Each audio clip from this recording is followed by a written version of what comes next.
চালানছড়ি নদী থেকে ট্রাক্টরে চেপে চুরি হচ্ছে বালি। খড়িবাড়ির পানি ট্যাঙ্কি মেচে নদী থেকে বালি চুরির খবর পেয়ে হানা পুলিশের। খড়িবাড়ি পানি ট্যাঙ্কি ফাঁড়ির অভিযানে আটক 7টি বালি বোঝাই ট্রাক্টর। জানা গেছে মেচে নদীতে চালান থাকলেও বিনা চালানে নদী থেকে বালি চুরির খবর পেয়ে বালি বোঝাই ট্রাক্টর বাজেয়াপ্ত করে খড়িবাড়ি ভূমি ও ভূমি রাজস্ব দপ্তরের দেওয়া হয়। ঘটনায় কেউ গ্রেপ্তার না হলেও 7টি বালি বোঝাই ট্রাক্টরকে ফাইন করা হবে। মত খড়িবাড়ির ভূমি ও ভূমি রাজস্ব আধিকারিকের। স্পেশাল রিপোর্ট, পানি ট্যাঙ্কি টাইমস।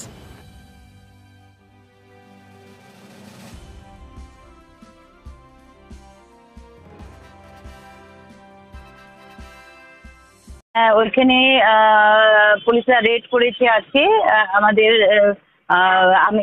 আমাকে ইনফর্ম করেছেন আমাদের থানার ওসি সাহেব যে ওনারা এরকম করে ট্র্যাক্টরগুলোকে ধরেছে, তাদের কাছে কোনো কাগজপত্র ছিল না। তো টোটাল 7টা ট্র্যাক্টরগুলো ধরা হয়েছে। তো ওইগুলোর আমরা এখন আমাদের কাছে মানে খবর আছে ওনারা ধরেছে, তো আমরা এখন পেনাল্টি করব। আর আগে যেটা হবে আইন হিসাবে ওটা আমরা কারবাই করব। হ্যাঁ, একদম।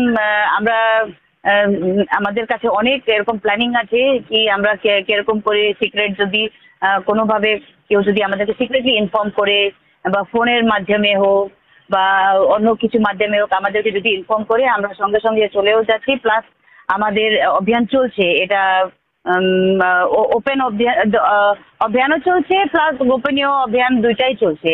আর আমরা এটা প্রতিদিন আমরা এটা চেষ্টা করি যে অবৈধ বালুর ধান্দাটা যেটা চলছে খড়িবাড়িতে ওটাকে বন্ধ করার জন্য আমরা পুরো চেষ্টা 100% চেষ্টা করছি।